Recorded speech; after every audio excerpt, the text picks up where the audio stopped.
Hey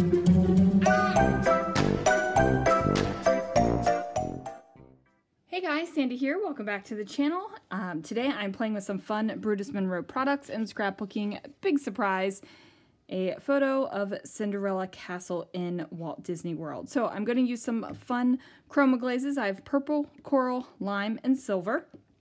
I also have the June stencil of the month and the other stencil that is released in June, and the Radiant Rainbow stamp set. Really excited. I'm going to stamp these rainbows, cut them out. I might use some other things. We'll figure it out. So let's see what I can do. All right, guys, so I am taking the Groovy Grid stencil with my Chroma Glazes, and I am placing the Chroma Glaze through the stencil. Now, I have decided that I am going to make a grid layout. My original idea was to do different colors on each corner of my 12 by 12 sheet of cardstock. So was going to have the silver on one and just continuing on with the colors.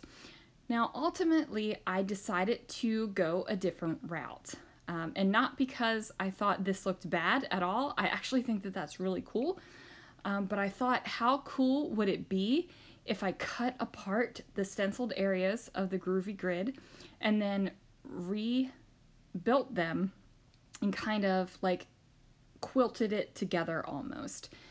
And that turned out to be really, really cool, in my opinion at least. So within the Groovy Grid, there are a couple of lines that are straight. So not all of the lines have like that curvature to them.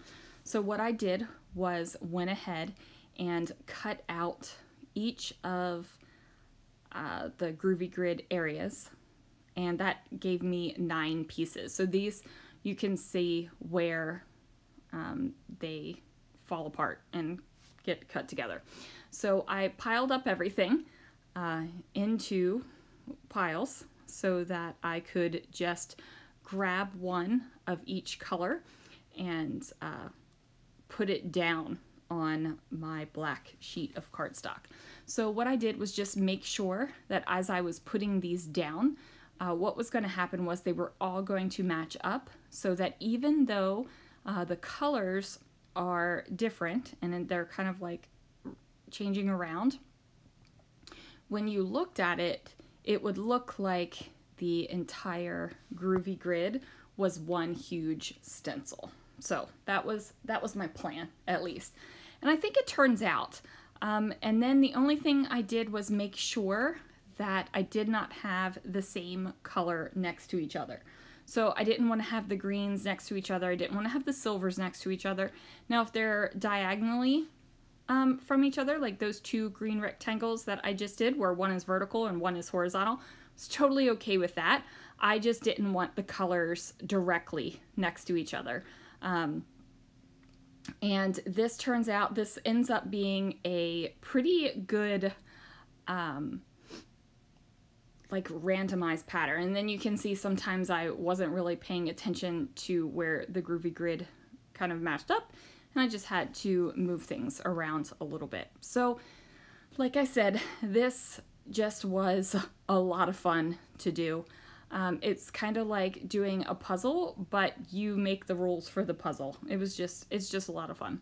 And you can do this. So this is what I would call a repeating stencil, so that the left-hand side matches up with the right-hand side, the top matches up with the bottom, so you can just make the stencil as large as you possibly need it to be.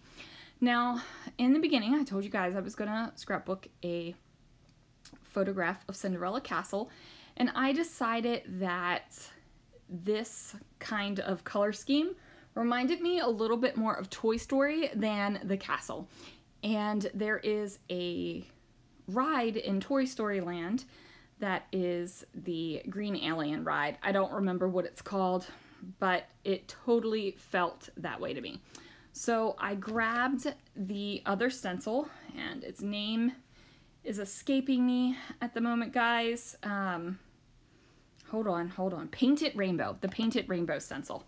So I did not rainbow it. I did use some silver glitter glaze, and I just placed it down over top of my white cardstock.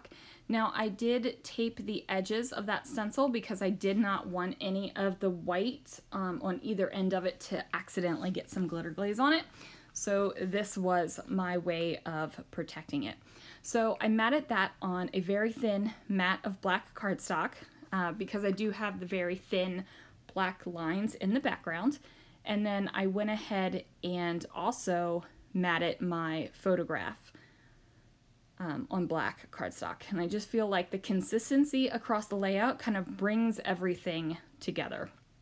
So I'm really taping this sucker down, and then I decide to go ahead and place it off to the right hand side a little bit. And I'm just going to pop up the entire photo mat with that glitter glazed stenciled area as well. It's going to give it a little bit of lift off of that background. So the background is definitely textured and it looks kind of 3D. So I've already got this texture and then like this extra implied texture because of the way the stencil was designed, but I need it to set apart my photograph somehow.